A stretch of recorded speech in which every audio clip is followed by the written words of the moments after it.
Assalamu alaikum warahmatullahi ta'ala wa barakatuh. Fans club Siwaswara foli ani tani ko lase bɛɛ lajɛlen ma ka daminɛ sanfɛ fɔ duguma ma laban n'o ye maninkaw ye an b'a fɔ an tilenna yɛrɛ la ala ka suka yɛrɛ ala k'o di an bɛɛ lajɛlen ma an jɛlen no tɔnba min na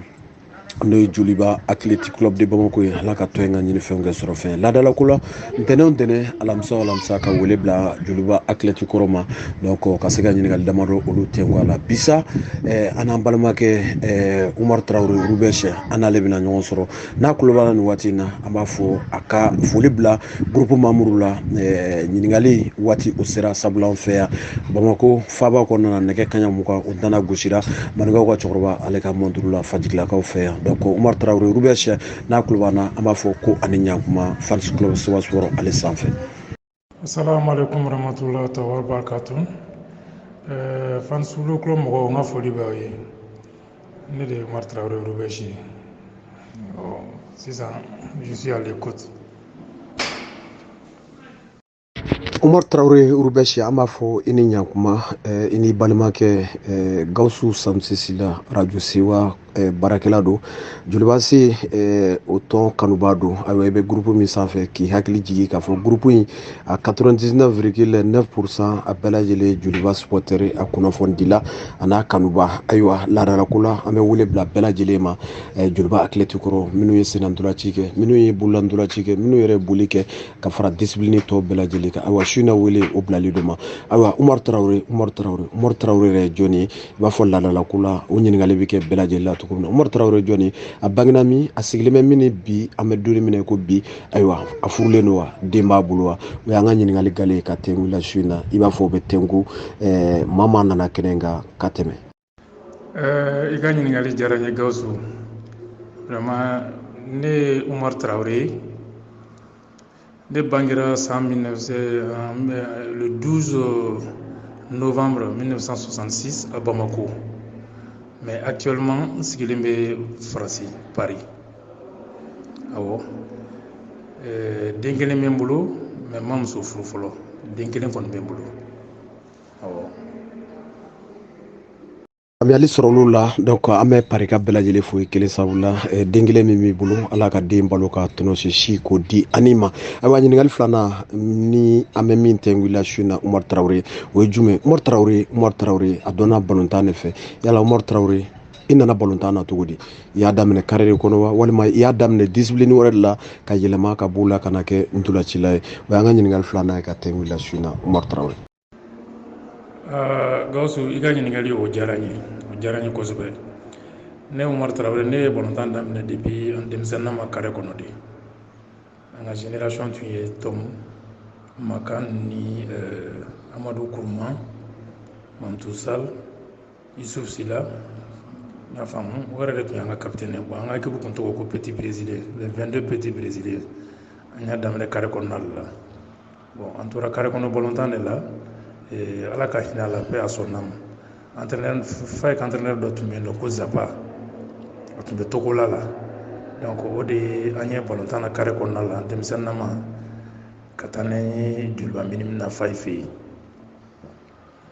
sinon balontan n ye n ka balontan daminɛ carré kɔnɔna de la an ka quartier kɔnɔna la kɔni. ayiwa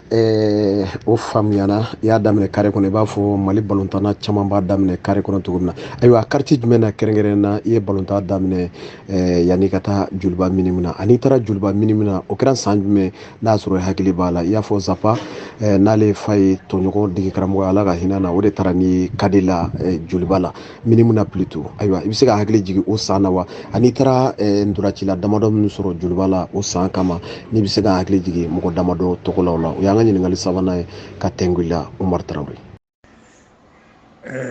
Gawusu o ɲininkali o fana diyara n ye an y'a daminɛ quartier kɔnɔna la ne tun bɛ commune 3 Wolofobugu Bolibana commune 3 an ka quartier bɛ compter commune 3 de fɛ awɔ a kɛra ka sɔrɔ an denmisɛn manda min don mais hakiliba ta date parce que a y'a sɔrɔ a kɛra ka sɔrɔ an ka dɔgɔ dɔɔni ma faamu awɔ an taara joliba minimum na Zaba de taara n'a ye joliba minimum na fa ye fɛ yen n taara ka sɔrɔ n tɔɲɔgɔn damadɔ minnu bɛ yen nɔ n terikɛ dɔ tun bɛ yen nɔ Fuseni ale bɛ Bajalan na dɔ fana tun bɛ yen nɔ Yusuf Pele an b'a fɔ ko Yusuf Tarawele ale fana tun bɛ yen nɔ n taara Umaru Bagayogo Makan tun bɛ yen Tɔnfu tun bɛ yen Amadu Kuruma tun bɛ yen Mamutu Sal tun bɛ yen caman quoi bon komi n tɛ se ka bɛɛ tɔgɔ fɔ an ka ca ten an kun ka ca awɔ mais hakili bɛ nin tɔgɔ minnu na o ye nin n taara olu de sɔrɔ yen nɔ joliba minimum na an n'olu de y'a daminɛ ɲɔgɔn fɛ ala barika la. Yali sɔrɔl'o la hali n'a sɔrɔla i k'i hakili to dati la ayiwa i y'a da bɔra kare kɔnɔ Bolibana donc ka taa joliba asi la yala i bɛ bɔ kare kɔnɔ wagati min na ka taa joliba la minimum na o san an bɛ se ka dɔn i ye san joli kɛ minimum na o kɔfɛ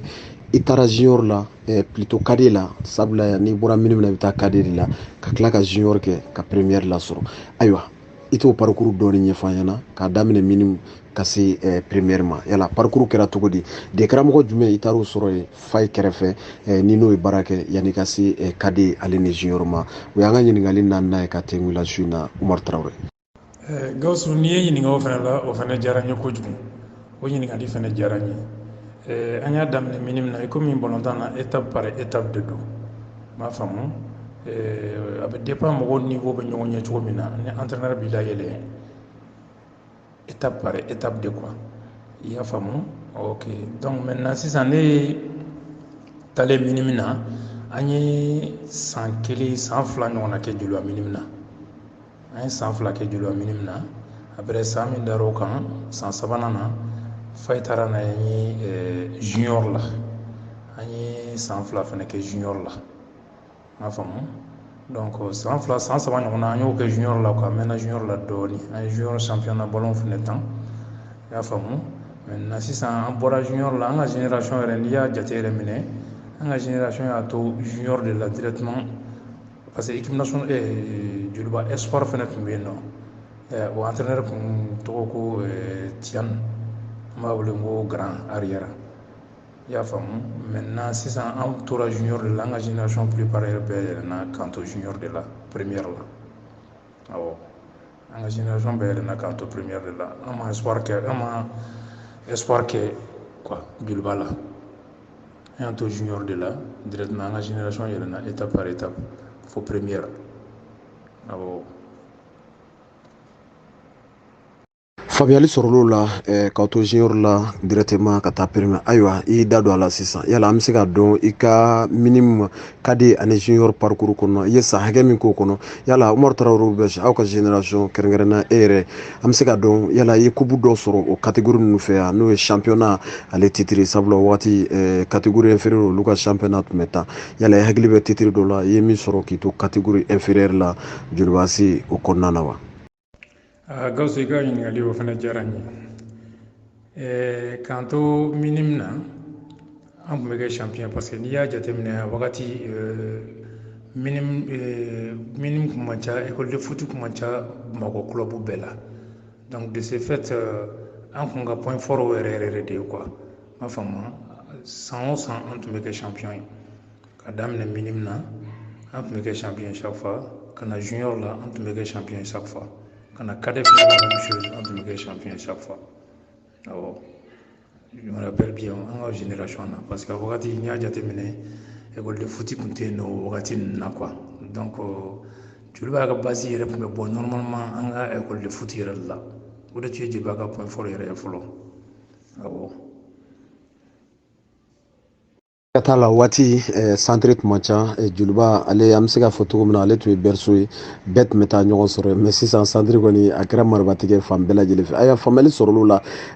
mais lamɛnjɛkulu ko halisa k'a ɲini fɛ a kɛra san min na n'a sɔrɔ hakili b'o la a ka championnat i ye titre min sɔrɔ catégorie fɛ y'a ka diya i tun y'a fɔ i ka kuma daminɛ na k'i taara joliba la san minɛ i hakili to année la mais an bɛ se ka dɔn i tun bɛ cadet ni junior la wagati min n'a sɔrɔ i hakili bɛ o kɛra année min na kɛrɛnkɛrɛnna ka se ka hakili jigi ko la lamɛnjɛkulu ni waati in na Umaru Traore. Gawusu i ka o ɲininkali fɛnɛ diyara n ye ɲininkali fɛnɛ diyara n ye ma fili an bɛ ka bɔ minimum wagati ninnu na ka na cadet la o kɛra dans les années 82 yan fanfɛla ninnu na ka na o y'a sɔrɔ an ka dɔgɔ 82 ka na 85 86 87 ninnu na donc o kɛra an ka cadet kɔnɔna ye cadet ni junior ni cadet ni minime ni junior kɔnɔna la ka na entre 82 83 84 donc an ye 2 ans de k'a bɛɛ la ka na quoi fo junior la 2 ans de b'u ni ɲɔgɔn cɛ quoi an y'a kɛ étape par étape 2 ans minime 2 ans cadet 2 ans junior et puis an ɲɛsin kɛra champion a bɛɛ kɔnɔna la fɛnɛ quoi komi n y'a f'i ɲɛna cogo min na kuma kɔnɔna la n ka wagati y'a sɔrɔ école de foot tun ma ca Mali yɛrɛ la joliba de tun ye école de foot dɔrɔn tun bɛ joliba de bolo donc n'o tun ye an ka entraîneur Ali Koyita Difa ye donc o de tun ye an ka point fort yɛrɛ o de y'a to san o san an tun bɛ kɛ champion ye o de y'a to san o san an tun bɛ kɛ champion ye quoi. Ayiwa faamuyali sɔrɔl'o la donc an bɛ to ɲɔgɔn bolo halisa ɲininkali 7 k'o tɛngu i la ayiwa caman bɛ ntolanci daminɛ carré kɔnɔ i bɛ taa sɔrɔ dɔw b'a daminɛ jɔkɔlɔsibaya la dɔw b'a daminɛ ɲɛfɛla la n'o ye attaque ye mais n'u taara club ba ninnu na u bɛ transformer u bɛ kɛ ntolanci u bɛ taa poste wɛrɛ la ayiwa an bɛ se ka dɔn kɛrɛnkɛrɛnnenya la k'e to Wɔlɔfɔbugu wagati min na i bɛ carré kɔnɔ ntolanci la yala e tun bɛ poste jumɛn kɛ kɛrɛnkɛrɛnnenya la i taalen joliba la i ka poste kɛra jumɛn n'o ye ka poste de prédilection ye i t'i da don a la k'o ɲɛfɔ an ɲɛna wa. Gawusu n'i ye ɲininka o fɛnɛ la o fɛnɛ diyara n ye kojugu i jaabi o fɛnɛ la depuis ne fitininama ne furadama bɛ jouer avant de pointe de la attaque la moi j'étais attaquant depuis n ka dɔgɔ i y'a faamu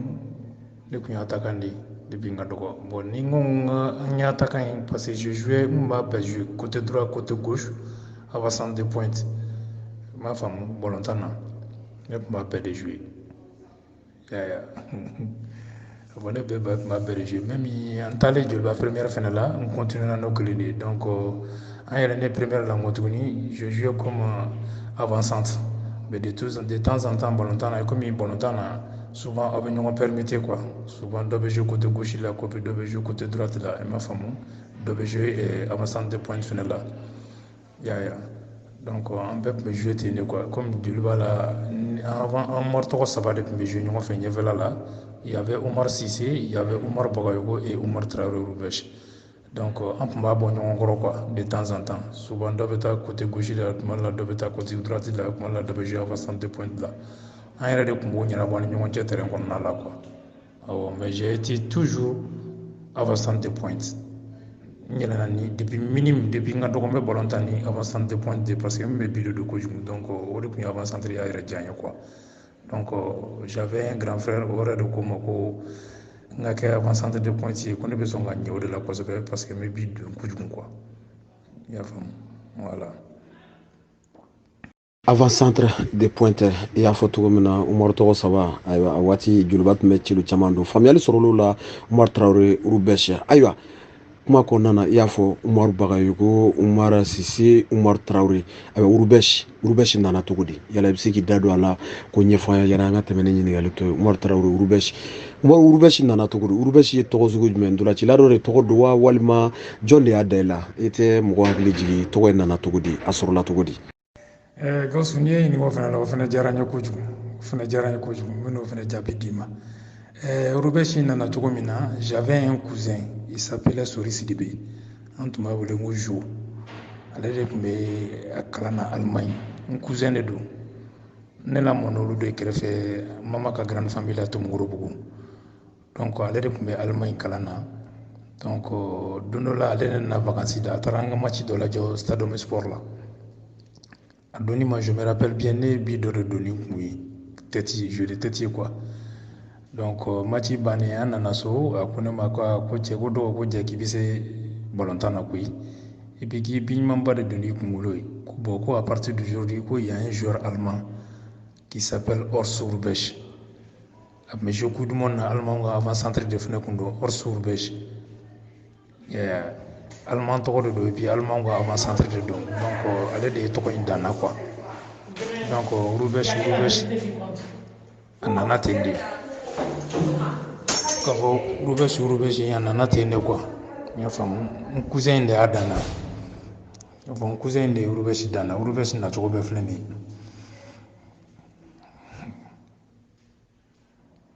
faamuyali sɔrɔl'o la sinon an tun caman ko ko Hrubesch kɔni o tɛ maliyɛn tɔgɔ ye, donc allemand tɔgɔ de don. Faamuyali sɔrɔla. Ayiwa an ni bɛ to ɲɔgɔn bolo ɲininkali 9nan k'o tɛnkuwila Umaru Tarawele Hrubesch. Ayiwa i ye minime kɛ ka cadet kɛ ka junior kɛ, de junior maintenant i ma réserve kɛ i taara directement équipe A la. An bɛ se k'a dɔn san jumɛn na kɛrɛnkɛrɛnnenya i taara équipe A la, ani i taara équipe A la san min na i taara dege karamɔgɔ jumɛn sɔrɔ yen min kɛra i ka dege karamɔgɔ Gale i yɛlɛlen Joliba Première la. Ayiwa i ko i ye attaquant ye, i bɛ taa sɔrɔ i kɔrɔkɛw i yɛlɛla k'i kɔrɔkɛw sɔrɔ, e bɛ taa waati min na jɔn de tun ye Joliba avant-centre o san na, i bɛ se ka hakili jigin o tɔgɔ la, n'i taara joueur guloma dama min sɔrɔ yen damadɔni k'o tɔgɔ fɔ an ɲɛna équipe première la. O y'an ka ɲininkali 9nan ye ka tɛnkuwila Umaru Tarawele Hrubesch. Gawusu n'i ye ɲininka o fɛnɛ la, o fɛnɛ ɲininkali diyara n ye. Ne bɛ taa première la san min na, c'est fait dans les années 89-90. Au kɛra an tagasan ye Joliba équipe première la. On n'était pas titulaire, mais on nous avait sélectionné en ka taa première la quoi. An bɛ to ka to tɔ ninnu kɛrɛfɛ, an kɔrɔkɛ ninnu kɛrɛfɛ kuma kelen-kelenninw de la, u b'an fili senkɔrɔla la. Bon, n bɛ taa wagati min na yɛrɛ Joliba première la, Joliba avant-centre tun ye Sumayila de, Sumayila Tarawele, an b'a wele ko Sumayila Ba, an kɔrɔkɛ dɔ don. Ale de tun ye Joliba avant-centre ye dans le temps. Sumayila tun bɛ yen nɔ, Yakuba Jara tun bɛ yen nɔ, an kɔrɔkɛ Musa Kone tun bɛ yen nɔ, il y avait les Kassim Touré, il y avait qui encore, bon, n hakili t'a bɛɛ tɔgɔ la quoi. Vraiment il y avait des grands joueurs au Joliba a wagati, parce que a wagati min na Joliba balontan pour i ka place sɔrɔ a kun ka gɛlɛn trop, a kun ka gɛlɛn. Joliba place sɔrɔ ko kun ka gɛlɛn. Abubakar Traoré artiste ninnu olu bɛɛ tun bɛ yen nɔ. Il y avait les Bagari, u ka ca quoi, les Buguni Saka, les Siabu Dambele, ma faamuya, Sango Kamangile, olu bɛɛ de tun b'a la a wagati. O tuma sɔrɔ olu de bɛ première la. Ali Seba min yɛrɛ filɛ, Seba Lamini yɛlɛnna an ɲɛ première la, an taara sɔrɔ Ali Seba ninnu bɛɛ bɛ yen nɔ. Seba yɛlɛnna an ɲɛ première la, Umaru Bagayogo yɛlɛnna an ɲɛ première la. On était de même génération, mais balontan na i b'a dɔn bɛɛ ni chance de don quoi. I y'a faamu, dɔ bɛ se ka sansi sɔrɔ ka yɛlɛ dɔ ɲɛ, mais o kɔrɔ tɛ k'a fɔ k'a tigi i tɛ se balontan na quoi. Mais chance ko de don, entraîneur ka choix de don. Bon, an bɛ yɛlɛ san min yɛrɛ fɔlɔ, ne ka degedi fɔlɔ yɛrɛ Joliba la yɛrɛ, o kɛra Mori Goyita de, paix à son âme. Ala ka hinɛ a la bi, Ala ka dayɔrɔ sumaya. Mori Goyita de kɛra an entraîneur fɔlɔ ye Joliba première la. Faamuyali sɔrɔl'o la 89-90 i yɛlɛla Joliba première la, de karamɔgɔ Gale o tun ye Ala ma hinɛ Mori Goyita, Ala k'a ni silamɛ furu bɛɛ lajɛlen, Ala k'u dayɔrɔ nɛɛma k'an yɛrɛ ɲaganta don kɔnɔ. Faamuyali sɔrɔl'o la, ayiwa i yɛlɛla 89-90 an bɛ se k'a dɔn Umaru Tarawele Hrubesch le première la, a ye san joli de kɛ ka jouer Joliba première ale équipe fɛ. Ayiwa o san in kɔnɔna na an bɛ se k'a dɔn i ye titre joli de sɔrɔ kɛrɛnkɛrɛnnenya championnat national. Umaru Tarawele Hrubesch a ye tako joli kɛ championnat national ŋanaminɛŋanaw ka kɛnɛ o kan, a y'o titre sɔrɔ siɲɛ joli, ani coupe du Mali ni bɛɛ lajɛlen carrière kɔnɔ bɛɛ bɛ Ala deli i ka se ka o trophée o soulever k'o kɔrɔta. Ayiwa i bɛ se ka hakili jigin i ye trophée hakɛ min sɔrɔ i ka carrière kɔnɔna na k'a daminɛ 89-90 la ani e fo ka taa se i ka carrière ale kuncɛli ma joliba ale tɔn kɔnɔna na o ye ɲininkali taa n'a ye ka tɛŋu su in na Umaru Tarawele Rubɛsi. Gawusu i ka ɲininkali o fana diyara n ye n b'o fana jaabi. N ɲinɛna joliba la première la n ye san 4 kɛ n bɛ ka jouer joliba première fɛ. A san 4 kɔnɔna la n kɛra champion a bɛɛ la, n kɛra champion ye siɲɛ 3 disons n kɛra champion ye siɲɛ 3 a san 4 kɔnɔna la n ye Coupe du Mali 1 ta, c'est fait en 93 Alpha Mar Konare ka san n ye Coupe du Mali ta o san, awɔ je me rappelle bien. An ye Swasi ci a Coupe du Mali finale la 4-0 fo kɛlɛ bɔra Coupe du Mali finale la yɛrɛ. Et ce jour-là j'ai marqué 2 buts. Makanya premier but don, Amadou Basse deuxième but don, ne ye troisième but ni quatrième but don. Kɛlɛ wulila la Sɔrɔsiw ye mankan wuli a Coupe du Mali finale la Omnisport la. Je me rappelle bien de ça. Awɔ n kɛra champion ye siɲɛ 3 n ka carrière kɔnɔna la joliba la. Pour félicitations, bravo, i ka titre de champion na ani Coupe du Mali trophée tali la sabula an b'o fɔ caman b'a ka carrière kɛ a kɛra domaine o domaine i bɛ taa sɔrɔ dɔw tɛ maga Coupe du Mali yɛrɛ a nɛgɛba la kuma tɛ k'a kɛ champion ye, donc an b'a fɔ bravo félicitations. Ayiwa an bɛ bɔ joliba kɔnɔ dɔɔni an bɛ na faso Maliba équipe kɔnɔna na n'o ye équipe nationale ye. Ayiwa Umaru Tarawele Rubɛsi i ka carrière kɔnɔ an bɛ se k'a dɔn yala Umaru Tarawele Rubɛsi a ye chance sɔrɔ ka jouer Mali équipe nationale fɛ wa? N'a y'a sɔrɔ i ye chance sɔrɔ i y'a sɔrɔ catégorie jumɛn fɛ i jouera Mali équipe nationale cadet junior walima automatiquement i jouera i panna nin bɛɛ kunna ka jouer équipe A la n'o ye équipe nationale A ye. Dɔɔni ɲɛfɔ an ɲɛna i ka équipe nationale parcours la n'a y'a sɔrɔ i ye équipe nationale kɛ.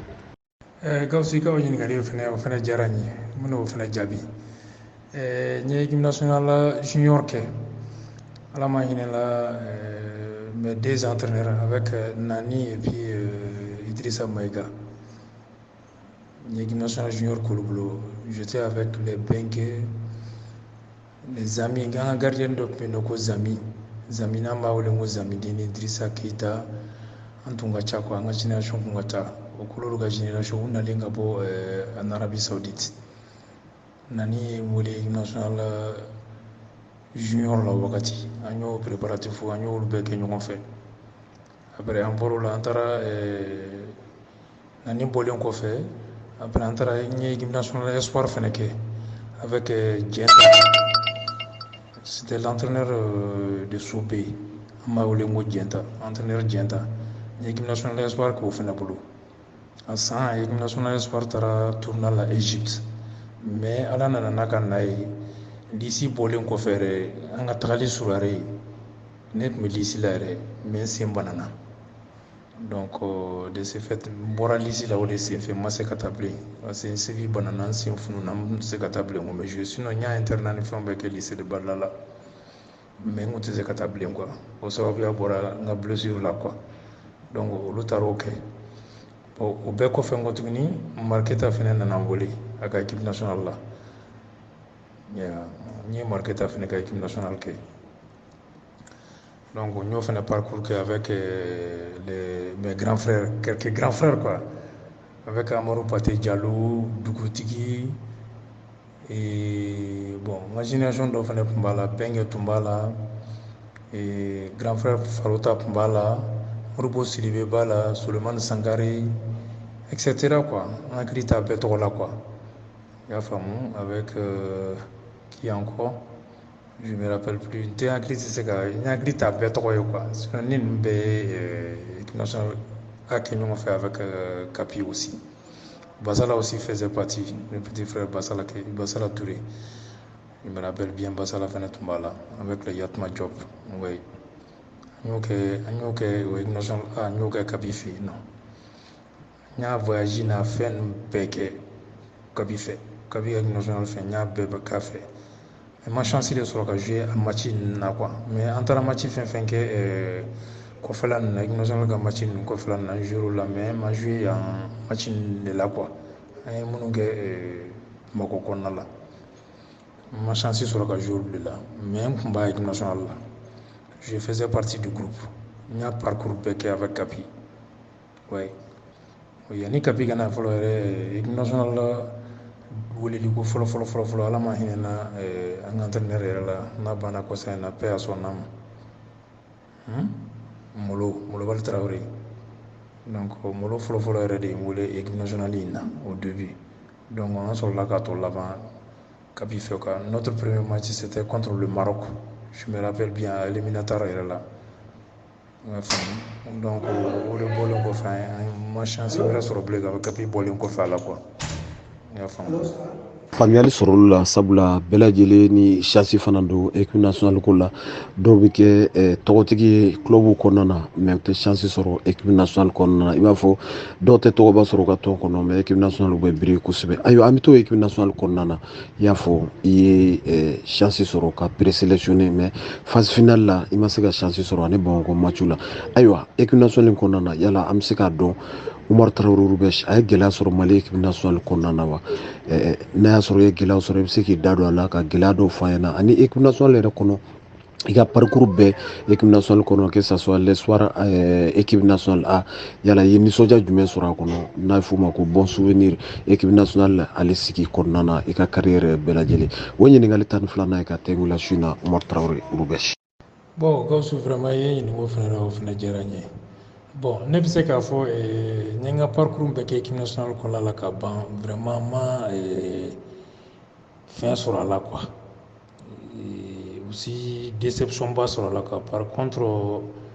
a bɛɛ diyara n na de sauf si n ye blessure minnu sɔrɔ a la quoi o de kɛra n ka malheur ye a la quoi. Parce que a bɛ wagati min bɛ kɛ k'a sɔrɔ n bɛ n sen kan n bɛ forme na mais fɛn ninnu wagati bɛna se tuma min na n bɛ bana quoi. Entraînement ninnu senfɛ i bɛ taa sɔrɔ n bɛ bana manamana bana di quoi c'est à dire que a bɛɛ bɛ sɔrɔ o de fɛ quoi presque sinon à part ça ne ye n ka équipe nationale ninnu bɛɛ kɛ ka ban walayi bon ne ma nisɔngoya sɔrɔ a la bon an bɛɛ kun bɛnnen don ni bɛɛ kun bɛnnen don ni entraîneur kun bɛnnen don tout le monde j'avais du respect envers tout le monde walayi n ma tɔɔrɔ foyi sɔrɔ a kɔnɔna la ni joueur ma se ɲɔgɔn ma bonya de kun bɛ nin bɛɛ cɛ bɛɛ ye n bonya équipe nationale kɔnɔna la k'a daminɛ n ka équipe nationale junior la fo ka na se A ma walayi o respect de bɛ nin bɛɛ cɛ bi n kɔrɔ fara n dɔgɔninw ni n ka génération yɛrɛ kan n teriw vraiment bɛɛ ma degun foyi sɔrɔ a kɔnɔna la a malheur ma yɔrɔ ye min ye dɔrɔn à part que n yɛrɛ de ka bana cayara a kɔnɔna la quoi n ka banaw de cayara a kɔnɔna la tiɲɛ yɛrɛ la an ka tiɲɛ fɔ a la n ka bana de cayara a kɔnɔna la awɔ parce que kɛnɛya bɛ bana bɛɛ i y'a faamu mɔgɔ bɛ ko dɔ boloda mais i t'a laban cogo dɔn quoi o de kun don quoi a wagati ninnu na i bɛ balontan daminɛ ni fanga ye i bɛ taa équipe nationale la i bɛ wuli i nisɔndiyalen don i bɛ taa i bɛ entraînement kɛ i bɛ ballon ni fɛn ninnu kɛ mais i bɛ taa sɔrɔ a bɛ komi match bɛ kɛ i n'a fɔ sini ɲɔgɔn na bi i bɛ se ka bana mɔgɔ t'o dɔn ala fɔlɔ quoi ala de b'o kɛ quoi sinon à part ça vraiment ma gɛlɛya foyi sɔrɔ n ka équipe nationale kɔnɔna la awɔ.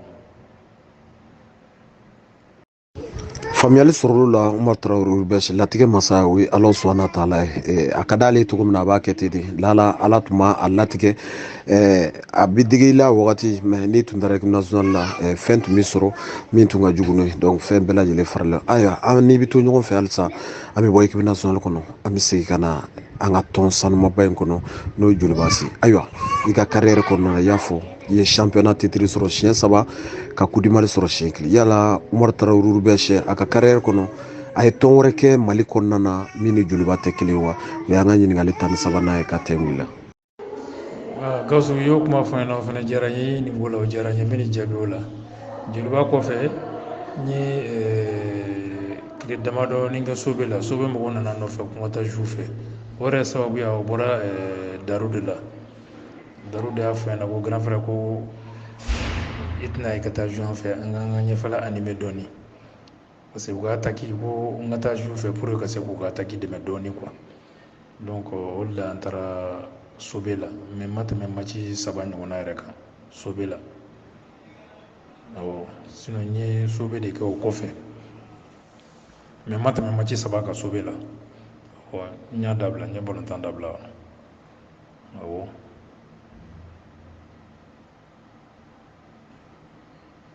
aya faamuyali sɔrɔ la o b'a jira ko Umaru Tarawele bɛ se a ma tɔn wɛrɛ kɛ Mali kɔnɔ ni juliwasi tɛ a ka carrière kɔnɔ Sebe kɔni o kɛra passage kunkurunnin ye ayiwa ne bɛ to ɲɔgɔn fɛ ɲininkali ta naani na ayiwa Umaru Tarawele Urubɛsi an bɛ se ka dɔn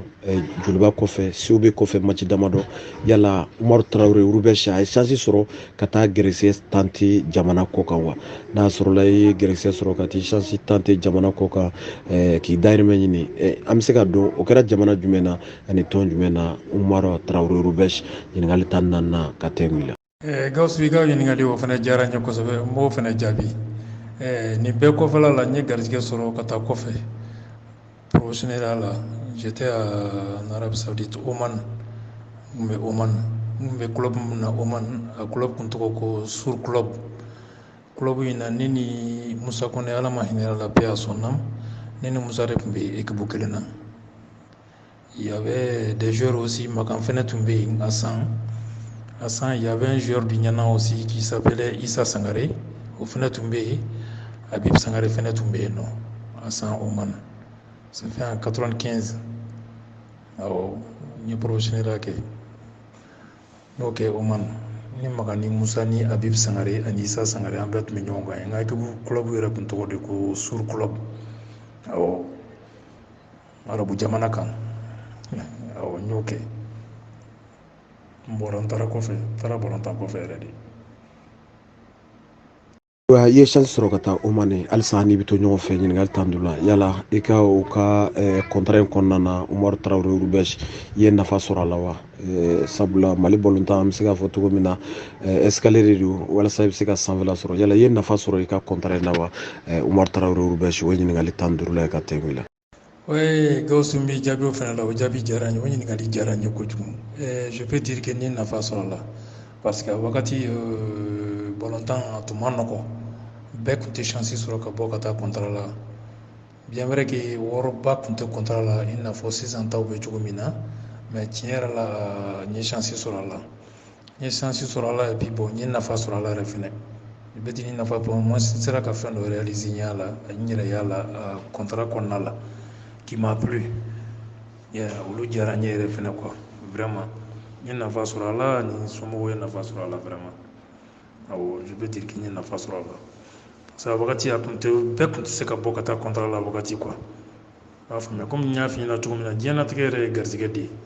dɔ bɛ yen nɔ i bɛ taa sɔrɔ a tigilamɔgɔ a bɛ se balontan na fo k'a dama tɛmɛ mais i bɛ taa sɔrɔ a b'a ka carrière kɛ ka ban a tɛ chance sɔrɔ ka taa jamana kɔ kan o mɔgɔw fɛnɛ bɛ yen ala b'olu fɛnɛ mɔgɔw dan quoi i y'a faamu donc ala ye chance d'an ma an taara kɔfɛla la an jouera an ka jamana kɔnɔna la ka tila ka chance sɔrɔ ka taa kɔfɛ ka taa dɔɔnin kɛ yen nɔ fɛnɛ ka tila ka segin ka na an ka jamana kɔnɔna la ala barika la an ɲuman taara an ɲuman seginna fɛnɛ ka na an ka jamana kɔnɔdenw sɔrɔ vraiment a diyara n ye quoi a wusara an ma yɛrɛ de a wusara an ma sans te mentir. Alhamdulillah o ye ala tanu ye n'a sɔrɔ ma an bɛ ala deli ka ala fo ka ala waleɲuman dɔn o la halisa ala ka a tɔw nɔgɔya ayiwa ne bɛ to ɲɔgɔn bolo ɲininkali tan ni wɔɔrɔ n'a ka tɛmɛ la i y'a fɔ den kelen b'i bolo yala den a b'a kalama k'a fɔ ko cɛkɔrɔba n'o ye Urubɛsi a tun bɛ joliba la wa a b'i ka joliba ko kalama wa yala den a kɛra farikolo ɲɛnajɛ kɛbaga ye walima den bɛ kalan de la wa o y'an ka ɲininkali tan ni wɔɔrɔ n'a ye ka tɛmɛ la bi su in na Umaru Tarawele Urubɛsi. O ɲininkali fana diyara n ye Gawusu kosɛbɛ yɛrɛ n'a bɛɛ ye parce que jɔn n'i kɛra cogo o cogo i tɛ se k'i ka diɲɛlatigɛ fɛn foyi dogo i den na mɔgɔ den de ye den ye a bɛ ne ka diɲɛlatigɛ fɛn bɛɛ kalama c'est mon ami fɛn bɛɛ de don quoi n tɛ fɛn foyi de dogo a la ne bɛ fɛn bɛɛ fɔ ni den cɛla la an bɛ baro kɛ marali n bɛ yan nɔ an bɛ baro kɛ don o don fɛn foyi dogolen tɛ n'a cɛla la quoi a bɛ komi a yɛrɛ bɛ a ka fɛn bɛɛ ɲɛfɔ ɲɛna cogo min na n yɛrɛ bɛ n ka fɛn bɛɛ ɲɛfɔ a ɲɛna ten i y'a faamu voilà n y'a dɔn a bɛ balontan a yɛrɛ bɛ balontan n yɛrɛ b'a la encourager kosɛbɛ n bɛ équipement bila ka taa d'a ma n b'a encourager chaque fois et puis j'ai des amis aussi Mali la yen nɔ n kɛlen don ka confier minnu na bien vrai que n yɛrɛ bɛ yan nɔ donc olu kɛlen don k'u hakili to a la quoi olu kɛlen don ka suivre de très près ma faamu donc ni ne tɛ yen nɔ n'olu bɛ yen nɔ a bɛ komi ni ne bɛ yen nɔ o bɛɛ kɛlen don ka hakili sigi quoi yeah. sinon a b'a kalama kun bɛ balontan o delila ka ɲɛ balontan na yɛrɛ fɛnɛ ma faamuya mais a bɛ ɲɛ balontan na wagati min na o kuma nin y'a sɔrɔ m'a dɔn n'i y'a faamu quoi c'est à dire que ale an ka balontan temps plein kɔnɔna ninnu na o y'a sɔrɔ a ma ɲɛma tigɛ kosɛbɛ kosɛbɛ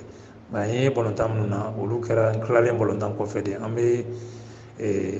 gɛrɛ macinin ni fɛn minnu mun kɛ a ye n y'o balontan kɔnɔna ninnu de la quoi a yɛrɛ ka sɔrɔ k'a fɔ ko non ko k'ale bɛ se ni ne ye balontan na je me suis dit que non mais ça c'est bien o ka ɲi ne ɲɛna ni ne ye o de ne ka laɲini y'o de ye diɲɛlatigɛ la bi i ka fɛn ka bɔ mɔgɔ la mun ka fisa n'i yɛrɛ ye o de ye bɛɛ ka laɲini ye i y'a faamu o de la n bɛ ka encourager hali sisan n feere yɔrɔ min na nin b'a la encourager la tuma bɛɛ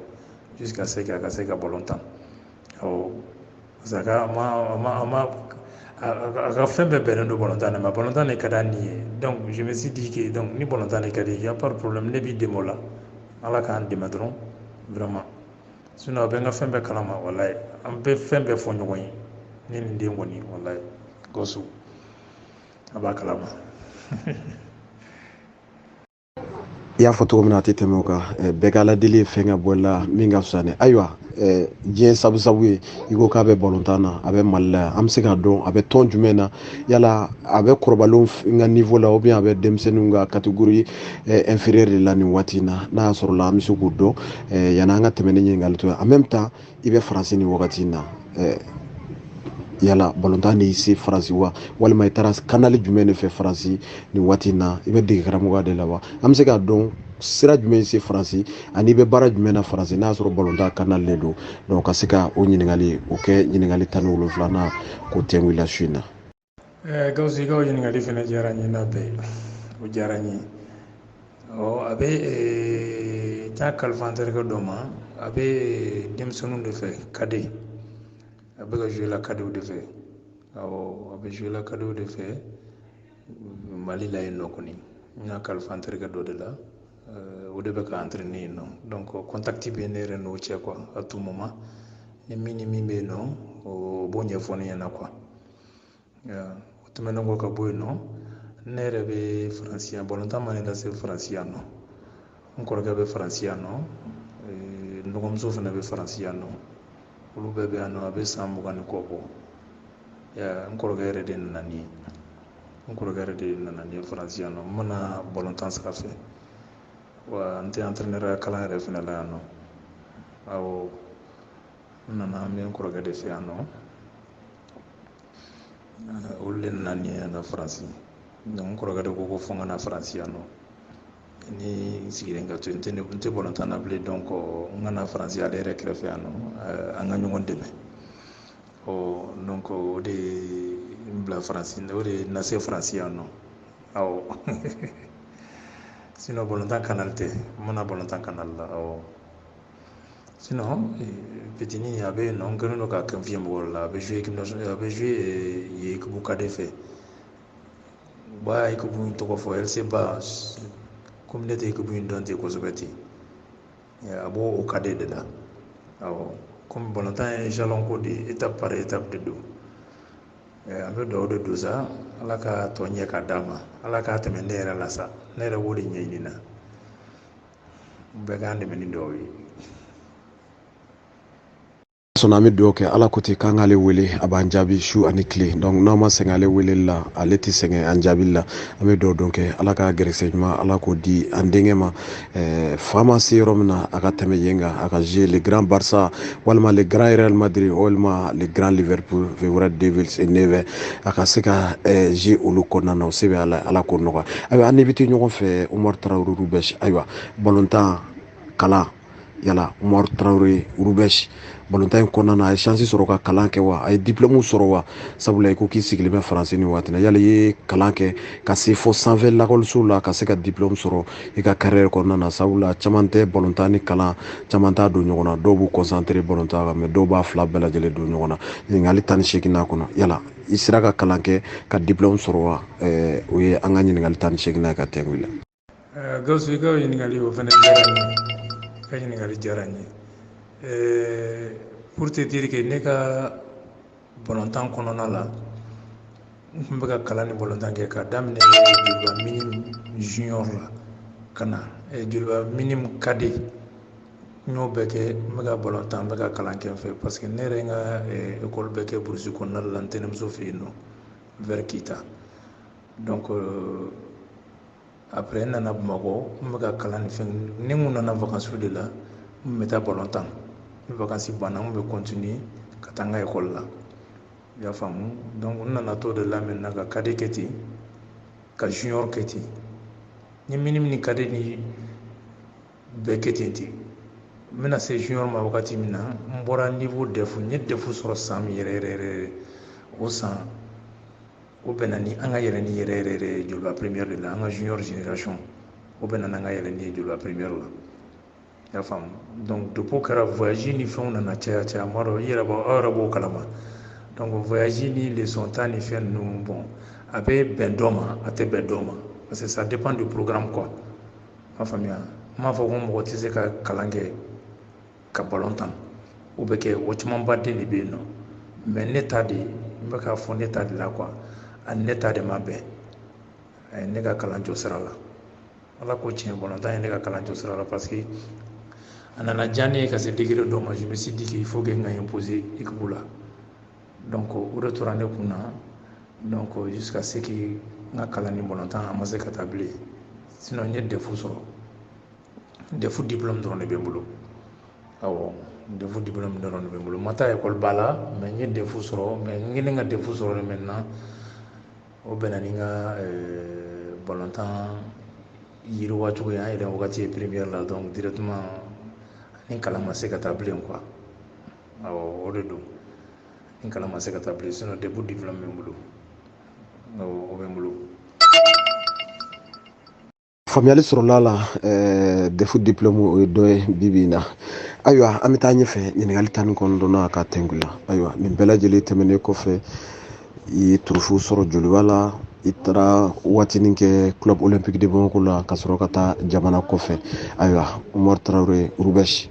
an bɛ se k'a dɔn kɛrɛnkɛrɛnnen na i ka carrière bɛɛ lajɛlen kɔnɔ joliba sigi kɔnɔna na k'a daminɛ 83 wagatiw la fo ka taa se i ka carrière kuncɛli ma 95 wagatiw la yala Umaru Tarawele Rubɛsi a ye gɛlɛya jumɛn sɔrɔ a ka joliba sigi la dakuruya damadɔ la k'o ɲɛfɔ an ɲɛna sabula ko ni nɔgɔya b'a kɔnɔ gɛlɛya b'a kɔnɔna na i ye gɛlɛya jumɛn sɔrɔ ani i ye nɔgɔya jumɛn sɔrɔ ani k'a tugu a la ka carrière bɛɛ kɔnɔ dolaci jumɛn de bɛ yen n'a fɔ o ma ko vraiment Umaru Tarawele Rubɛsi a tɛ ɲinɛ a kɔ fo ka taa fɔ Ala subahana taala ka wele sera a ma don min na ani dolaci jumɛn de bɛ yen min gɛlɛyara Umaru Tarawele Rubɛsi ma n'a bɛ fɔ o ma ko mauvais souvenir i tɛ ɲinɛ a kɔ hali n'a sɔrɔla sanu de dilen min ma ni hakili jiginna na a b'i nikun tɔɔrɔ o y'an ka ɲininkali tan ni kɔnɔntɔnnan ye ka tɛngu la su in na ɲininkaliw kɛnɛ kan. Gawusu o ɲininkali fana diyara n ye kojugu o diyara n ye kojugu n ka carrière kɔnɔna la joliba kɔnɔna la vraiment n tɛ se k'a fɔ n ko n bɛ joliba dirigeant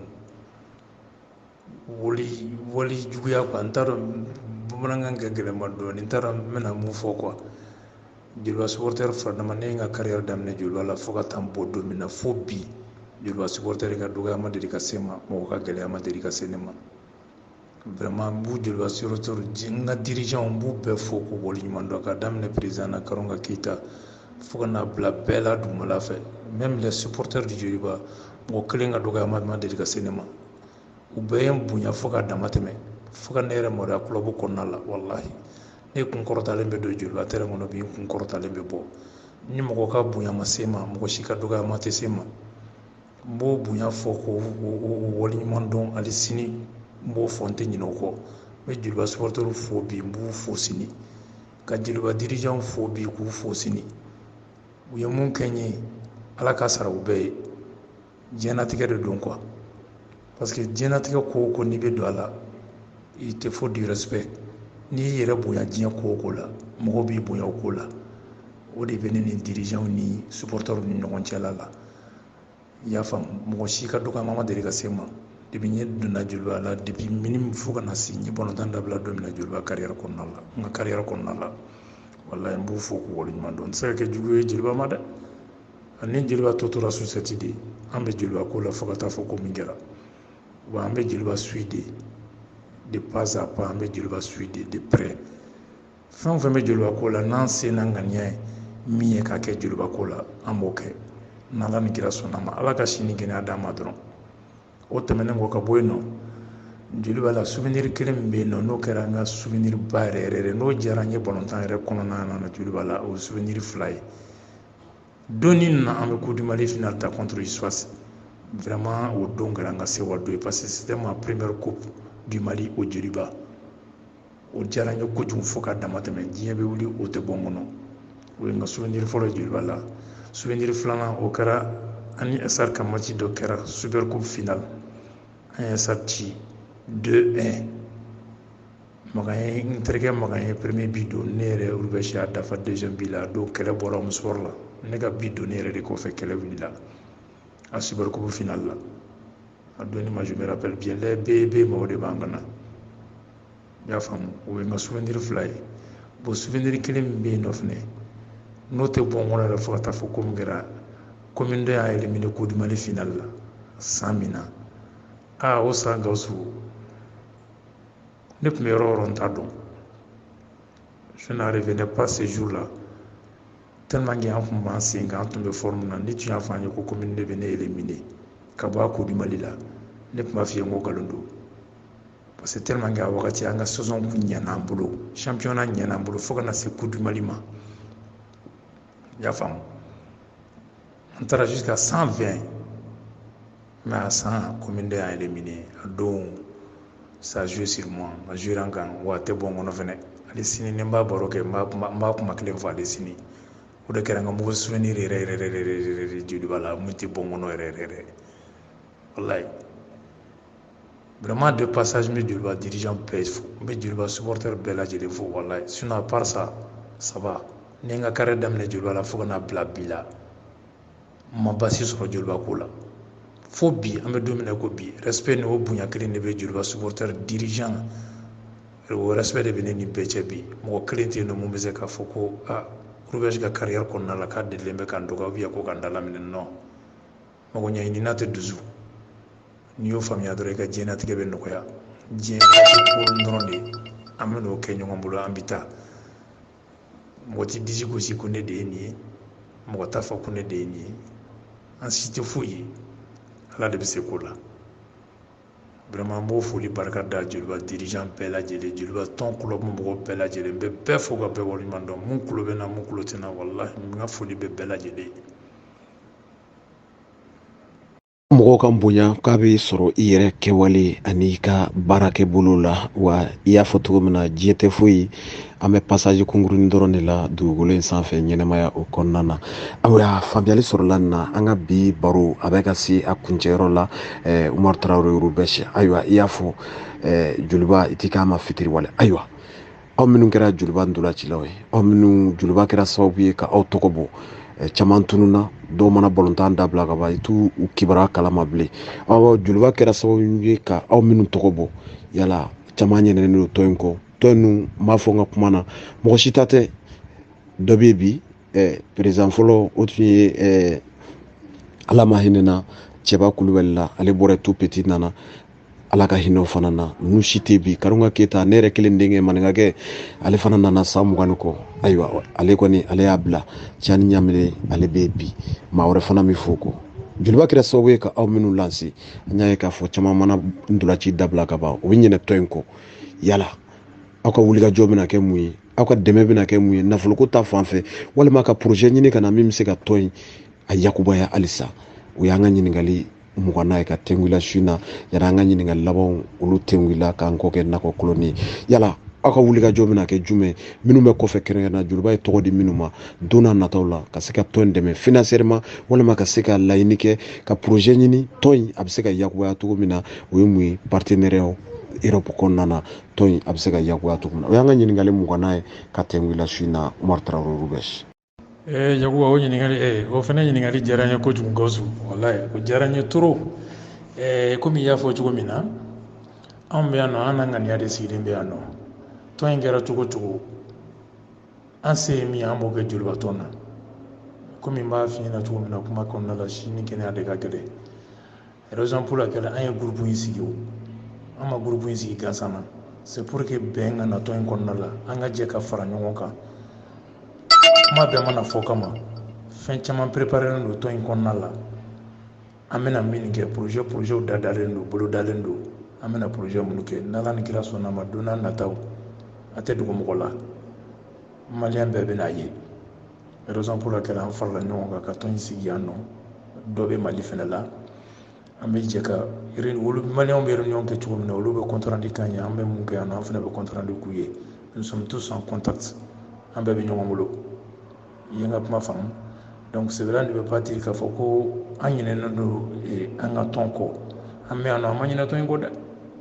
an bɛ sa tɔn in nɔfɛ de fo ka taa fɔ ko mun kɛra an bɛ sa tɔn in nɔfɛ komi n y'a f'i ɲɛna cogo min na an ka kuma kɔnɔna la an tɛ se ka kɛ fitiri wɛrɛ ye Joliba ma c'est grâce à Joliba an filɛ tɔgɔ minnu ni fɛn minnu filɛ nan ye tan ni mɔgɔw fana bɛ k'a ɲini ka anw ye mɔgɔw bɛ k'a ɲini k'an dɔn ka gɛrɛ anw na mun de nana n'o ye Joliba tɛ wa n'an kun ma se Joliba fɛ n'an kun m'a kɛ ka ɲɛ yali o tun bɛ sɔrɔ wa yɔrɔ o si tun tɛ sɔrɔ dɛ parce que hadamaden n'i bɛ don ko dɔ la ani n'i ma fɛn sɔrɔ a la quand tu as des bonnes relations o bɛɛ i bɛ Ala barika da an ma miliyari sɔrɔ Joliba la an ma miliyɔn sɔrɔ Joliba la an tun bɛ jouer Joliba la parce que balontan amour banna an ka club amour banna an tun tɛ jouer wariko la an ta tun t'o ye i y'a faamu an tun bɛ jouer parce que an ka club ka d'an ye an bɛ fɛ k'an ka club la avancer ka tɔgɔ d'an ka club ma en Afrique wa Joliba ko dun kɛra ten de hali sini Joliba tɔgɔ bɛ Afrique fan bɛɛ fɛ i y'an ka kuma faamu voilà donc sisan an bɛ yɔrɔ min na nin sisan an bɛɛ kɛlen don k'an tɛgɛ di ɲɔgɔn ma don n'a nataw min bɛ kɛ a tɛ dogo mɔgɔ la o Joliba tɔn na inshallah n y'a fɔ ka sara Alahu Taala la hakili bɛ tɔn in na dɛ an fɛn fɛn bɛ kɔfɛ walahi an bɛɛ hakili bɛ tɔn in na min mana bɔ a kɔfɛ o tuma an bɛ tila k'o lakali ɲɔgɔn ye an ka si ni kɛnɛya di ɲɔgɔn ma dɔrɔn o de ka gɛlɛn minnu bɛ yen nɔ Ala k'a si d'olu yɛrɛ ma an minnu bɛ yan nɔ Ala k'a si d'an ma an se ye min ye an b'o kɛ Joliba ko la n'Ala ni kira sɔnna ma que ça soit financièrement que ça soit moralement physiquement an se ye min ye an b'o yira Joliba ko la Gawusu awɔ ne de fana b'o f'i ye bi tɔn yɛrɛ bɛɛ tɔgɔ la n'Ala ni kira sɔnna ma nka n'i y'an man kɔnɔ yan nɔ an yɛrɛ de b'a dɔn ka ɲɛsin an ka tɔn in ma wa fo ka diɲɛ wuli an tɛ ɲinɛ an ka tɔn kɔ fɛnɛ supporters k'a bila u kunna an bɛ yan nɔ an hakili bɛ tɔn in na dɛ an b'u suivre de très près Joliba ka match tɛ yen nɔ an tɛ mun suivre ale k'a da kɔsɛn na an ka denmisɛnninw jouera basket la kɔsɛn na on les a suivis de très près fo ka taa se à la fin tu as vu kuma bɛɛ mana fɔli kama quoi mais an ka boli to bɔrɔ kɔnɔ ka sɔn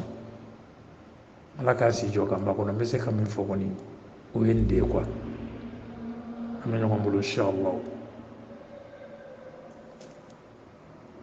k'an ka boli to bɔrɔ kɔnɔ ka sɔn o bɛ boli mɛn si la n'o tɛ ni boli bilala kɛnɛ kan hakili la boli a tɛ mago ɲɛ faamuyali sɔrɔla na Umaru Tarawele Rubɛsi ayiwa ni an bɛ se k'a fɔ cogo min na kunu kɔni sera siɲɛ na Umaru Tarawele Rubɛsi sabula su janfara nin b'i ka Joliba kanu fɔ sabula k'i ka waati bila heure 2 su jɛya n'aw fɛ Faransi kɔnɔna na cogo min na donc o b'a jira k'a fɔ ko Joliba kanu o b'i la ayiwa an bɛ ɲininkali laban min k'i la yan'an k'an kɔ kɛ nakɔ koloni ayiwa aw ka waati i y'a fɔ i bɛ Joliba suivi que ça soit du basket que ça soit du football aw ka waati génération ani sisan ta en tant qu'ancien joueur du Joliba i bɛ actualité dɔw kalama yala différence jumɛn bɛ aw ka ntolanci ani sisan ta cɛ ani ladilikan min bolo ka ɲɛsin sisan génération minnu bɛ ka ballon ta sabula mana kɛ cogo o cogo whatsapp vocal bɛ taa fan bɛɛ fɛ n'u kɛra mɛn fɛn ladilikan jumɛn b'i bolo ka ɲɛsin sisan génération minnu bɛ ka jouer Joliba la sabula aw ka waati dusu tɔn kanu o tun bɛ aw la walikan jumɛn b'i bolo ka ɲɛsin sisan génération ma ani différence min b'aw ni ɲɔgɔn cɛ o y'an ka ɲininkali laban ye yan'an k'an kɔ kɛ nakɔ koloni ye su in na Umaru Tarawele Rubɛsi. Gawusu i ka o ɲininkali laban o fana diyara n ye n y'a f'i ɲɛna cogo min na kɔrɔlen n ko différence min tun bɛ an ka génération ni sisan génération ni ɲɔgɔn cɛ fɔlɔ an tun bɛ jouer balontan na an kun hakili tɛ nafoloko la an hakili tɛ foyi la an ta kun ye dusukolo ani équipe club kanu n'amour min b'an na an tun bɛ jouer n'o tɔn de ye i y'a faamu c'est à dire que diɲɛ ko o ko n'i b'a kɛ i b'a bila i kunna fɔlɔ i b'a k'i yɛrɛ de ye i t'a kɛ mɔgɔ wɛrɛ ye parce que n'a nafa sɔrɔla don min na nafa fɔlɔ o y'i yɛrɛ de ye sisan denmisɛnninw k'a bila kunna k'a fɔ k'u tɛ ka jouer mɔgɔ ye, u tɛ ka jouer dirigeant ye, u tɛ ka jouer supporter ye, u bɛ jouer olu yɛrɛ de ye. Parce que n'a nafa sɔrɔla dirigeant ta ala kuma de dɛ, ani kulekulew ye, a nafa fɔlɔ o bɛ bɛn olu yɛrɛ de ma. N'a y'u diya u b'u kɔfilɛ dirigeant na, n'a y'u diya u b'u kɔfilɛ club la, i y'a faamu. Voilà, u ka dusu ta, ne bɛ mun f'u ye u ka dusu ta, u k'a bila u kunna k'a fɔ an bɛ ka jouer an yɛrɛ de ye. Depuis an bɛ jouer la club de ye, an bɛ ka maillot mun don an kan na ni maillot rouge don joli b'a club maillot de don, an bɛ ka ballon in tan pour que dirigeant ni supporters bɛ ka wari min don an na ka nafa yir'u la, u ka se ka nafa ye, u ka nisɔndiya, ka dirigeant ni supporters la nisɔndiya. Parce que plus olu bɛ nisɔndiya, olu fɛnɛ ballontannaw yɛrɛ fɛnɛ bɛ nisɔndiya. N'i bɛ dirigeant la nisɔndiya ni supporters la nisɔndiya, diyagoya ye ballontannaw bɔ fɛnɛ b'a la nisɔndiya dɛ. Dunan de don, fo k'o de bila u kunna, i y'a faamu. Ne b'o o de conseil di denmisɛnnin ninnu ma, u k'a lajɛ, u ka to ka an ka génération wagati yɛrɛ n'i y'a jateminɛ an bɛɛ tun bɛ ɲɔgɔn fréquenter, an bɛ taa ɲɔgɔn fɛ, an bɛ baro kɛ ɲɔgɔn fɛ, an bɛ yala ɲɔgɔn fɛ, club ko yɛrɛ tun t'an ta la, an ka club ko yɛrɛ bɔ yen nɔ. Mali balontan na an ka génération an bɛɛ tun bɛ ɲɔgɔn fréquenter, m'a faamuya. Balontan ye aw bɛ jouer terrain kan, ni match kun banna, maintenant an bɛɛ kɛra kelen ye tuguni. Bon n'i y'a jateminɛ sisan denmisɛnnin génération ninnu a caman t'olu dɔn quoi, u caman t'o dɔn. Bon a bɛ komi sisan n'i ko fɔlɔ an ka génération fɛnɛ la fɛn dɔ tun bɛ différence dɔ tun bɛ an n'u cɛ.